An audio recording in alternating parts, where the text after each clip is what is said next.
Now, the first Tarte Tatin was cooked over 150 years ago in France. Out of an emergency, the younger of the Tatin sisters forgot to cook the apple tart for dinner. Now, it was too late to do it properly, so she shortcut it by making an upside-down apple tart. But that's not all. She also served it hot, something never heard of before in those days. And as so often in cooking, disaster becomes success. Such a success that the original Tarte Tatin recipe to this day is still the very best version. There have not been any significant improvement. Well, I think till today. Now, I cooked more Tarte Tatins than I would like to admit. It's my favorite dessert, and for a long time I was contemplating how could I make it better. So I went off and set myself some criteria like: Step 1, find the best apple for apple Tarte Tatin. Step 2, improve the slightly soggy crust.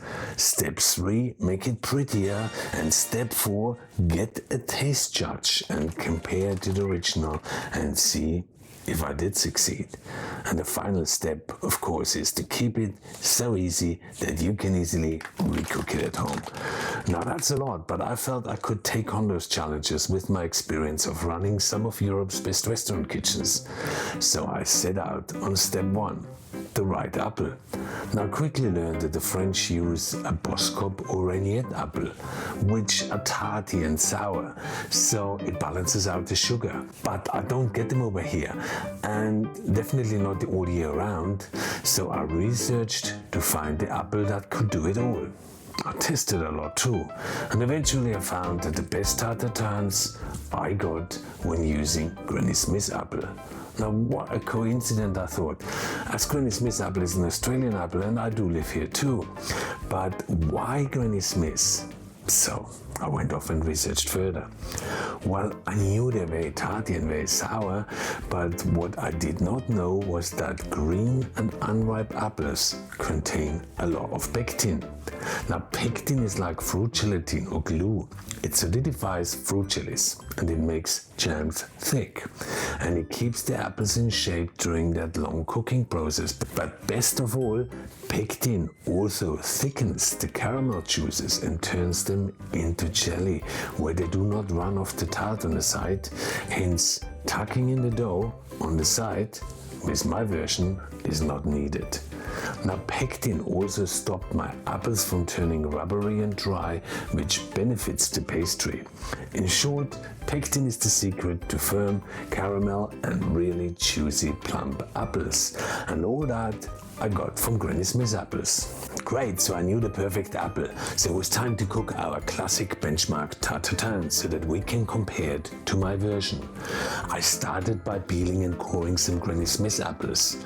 I placed a little sugar and a tiny little bit of butter into a deep pan and added a splash of water or lemon juice. You can add the zest too.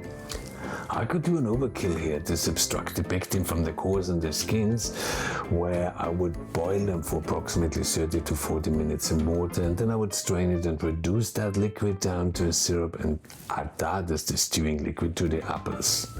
But today I was too lazy, so I just used water. Apples went in upside down, just like the Tatin sisters did over 150 years ago.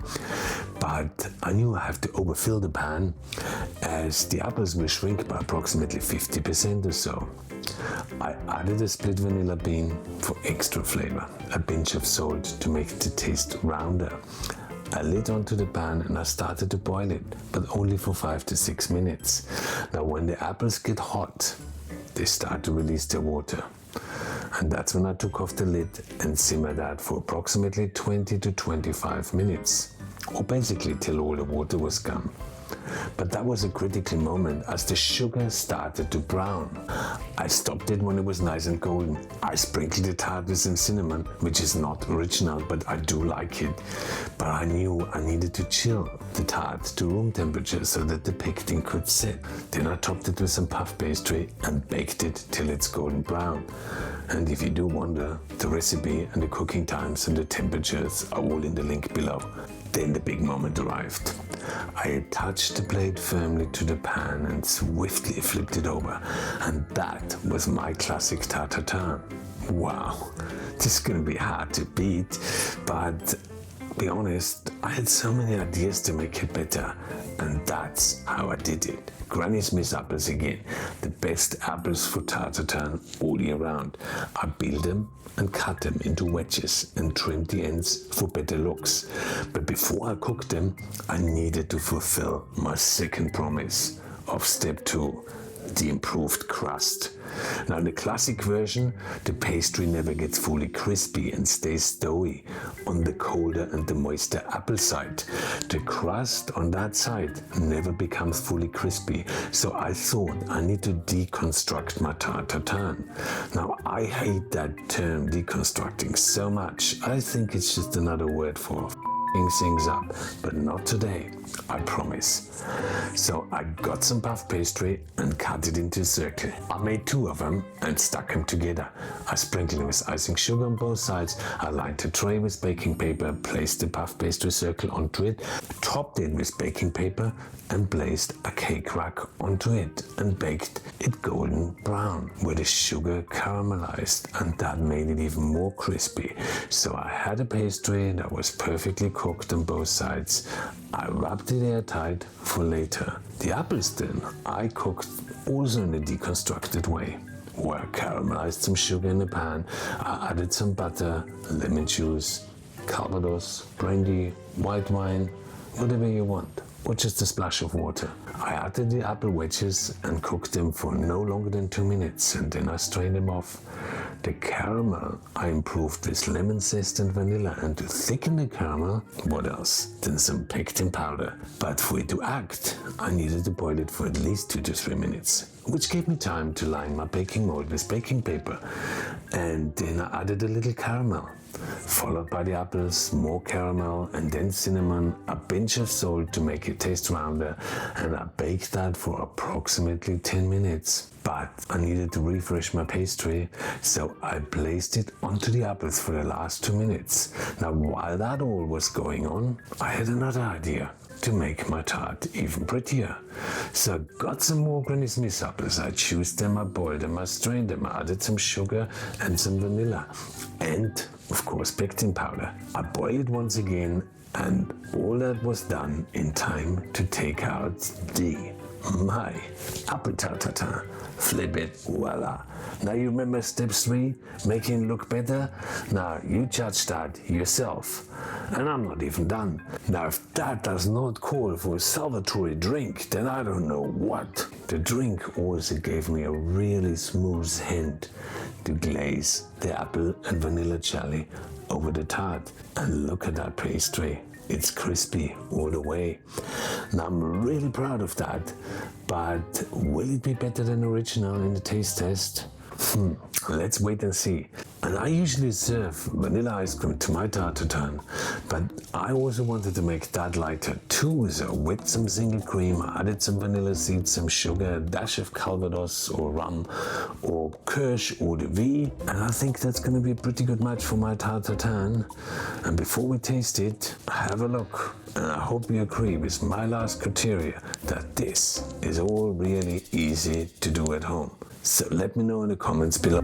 Yeah, Tarte Tatin it is today. I love Tarte Tatin. I know. Yes. You're cooking a lot, then. You're cooking lots of good dishes at the moment. You did, what was it, beef last week? Well, for me, as in, oh sorry. Well, you're doing my favourites. Yeah, always goes down well. You cannot go wrong with a Tarte Tatin. Everyone loves a tart, don't they? Tatin. Right, on this plate. Okay, here we go. It's ice cream. Okay, let's go. Tarte Tatin. Yeah, so you know that one pretty well. Yes, we eat this a lot. So I don't really need to taste test it. I already know what it's going to taste like. Yeah. Yep. Yeah. I can taste the apple, I can taste the pastry, and it's lovely. You can't go wrong with that. Yeah, I wouldn't say it's healthy because it's got lots of sugar, even though it's got apple in it, which is vitamin C, but who cares? Well, it has Okay, and the ice cream's nice. Yeah. Did you make that? No. It's still nice anyway. Another time. Right, next. Okay. That looks different to your usual. So I've never seen you cook Tarte Tatin like this, because we have it cooked at home quite often. No. This is going to be a challenge. We're trying a different version of Tarte Tatin.